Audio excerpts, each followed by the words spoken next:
Assalamualaikum dan salam sejahtera. Nama saya Alias Ghazanudin.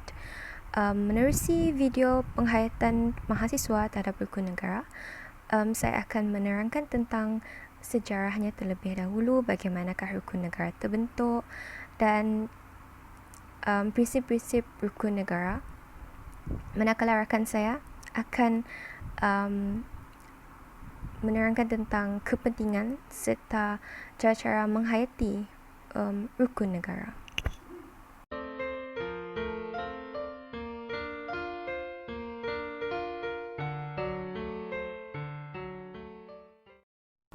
Bagaimanakah rukun negara terbentuk?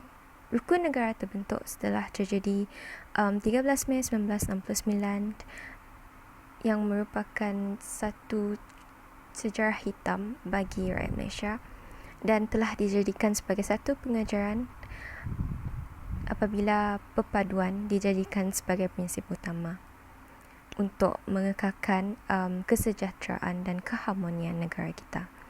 Kejadian ini telah merenggut banyak nyawa, iaitu sebanyak 196 orang maut, 439 orang cedera. Pada 24 Jun, Parlimen digantung. Mageran, iaitu Majlis Gerakan Nasional, diketuai oleh Tun Abdul Razak Hussein dan berlakunya perpindahan kuasa di mana Tun Razak menjadi Perdana Menteri ketika itu. Kepercayaan kepada Tuhan merupakan prinsip yang pertama kerana di Malaysia terdapat pelbagai kaum yang menganut agama yang berbeza. Justru itu, dengan ini mereka dapat berpegang teguh dengan kepercayaan masing-masing demi kebaikan bersama dan menjamin kesejahteraan negara. Rukun bermaksud tiang, dasar, asas ataupun sendi. Dalam maksud lain, ia bermaksud tenteram ataupun tenang. Maka amat sesuailah frasa rukun negara ini digunakan kerana ia adalah dasar asas negara demi mencapai kehidupan bernegara yang aman dan tenteram.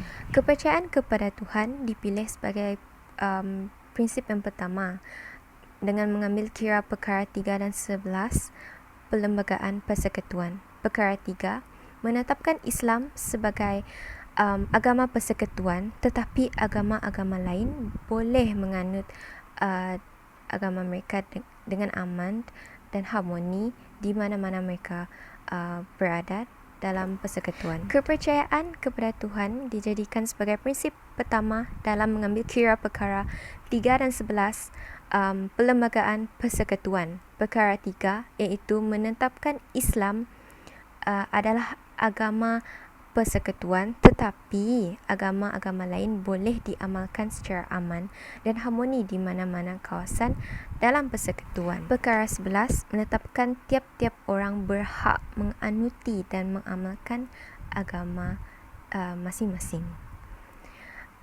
Agama Islam merupakan agama rasmi di Malaysia dan tindakan membeza-bezakan terhadap seseorang warga negara atas alasan agama adalah dilarang sama sekali.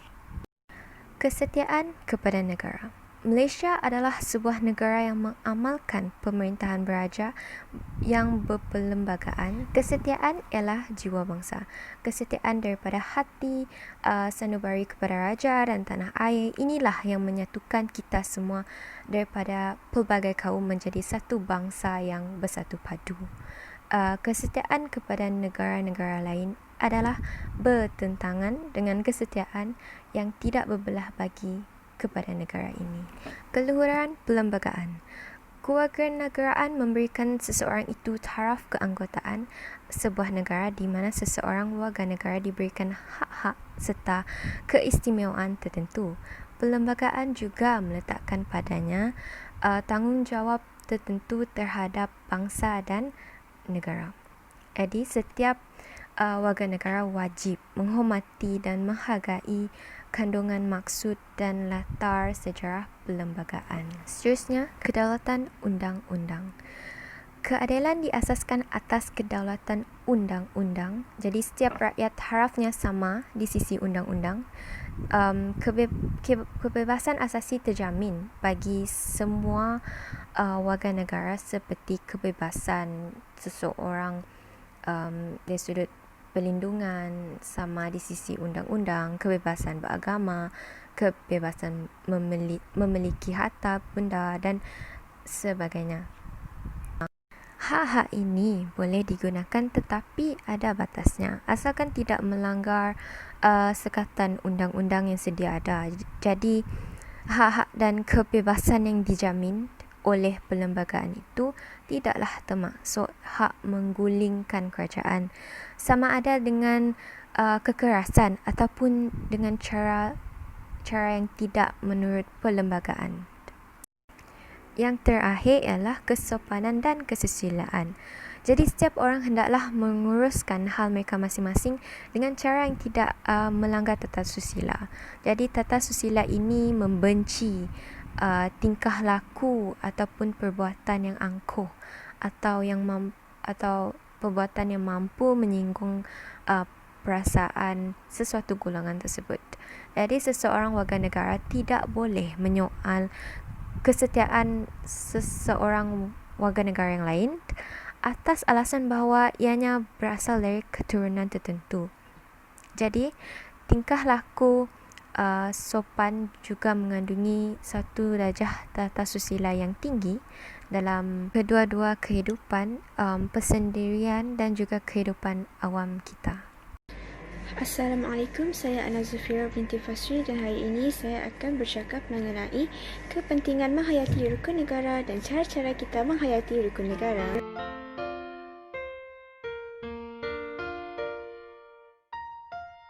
Terdapat pelbagai kepentingan kita menghayati rukun negara. Antaranya adalah rukun negara mampu mencipta sebuah masyarakat yang adil.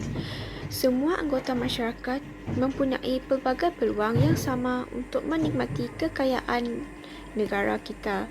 Seterusnya adalah dengan menghayati rukun negara, ianya bantu membentuk satu sikap yang liberal. Masyarakat negara bebas mengamalkan agama dan adat resam mengikut adat dan agama masing-masing yang bersesuaian dengan matlamat dan juga pelbagai cara kita menghayati rukun negara. Contohnya yang pertama sekali adalah dengan mengadakan kempen kesedaran. Ianya bertujuan bagi menanam dan menghayati prinsip rukun negara dalam setiap diri individu tanpa mengira bangsa dan juga agama. Dan yang seterusnya adalah melalui pendidikan. Contohnya di sekolah maupun pusat pengajian tinggi dan lain-lain.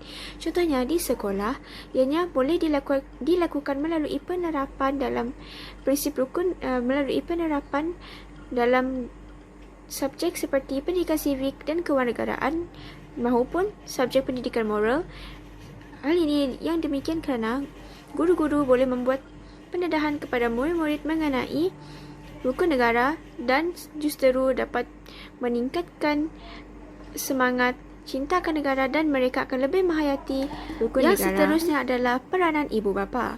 Ibu bapa memainkan peranan yang penting bagi mencorakkan diri anak-anak. Hal ini yang demikian kerana ibu bapa dijadikan sebagai suri teladan dalam diri anak-anak sejak kecil lagi. Jika ibu bapa menerangkan mengenai rukun negara dan menerapkan pemahaman terhadap mereka, semestinya mereka anak-anak lebih menghargai dan menghayati rukun negara sejak dari kecil lagi. Dapat kita simpulkan bahawa mengamalkan rukun negara akan mampu melahirkan masyarakat yang bersatu padu dan saling hormat menghormati antara satu sama lain tanpa mengira bangsa dan juga agama. Melalui perpaduan dan rasa hormat menghormati antara satu sama lain, ianya bantu meningkatkan dan mempergiatkan lagi pertumbuhan ekonomi dan mengekalkan kestabilan dalam politik dan juga sistem pemerintahan negara yang bersifat liberal dan demokratik. Sekian, terima kasih.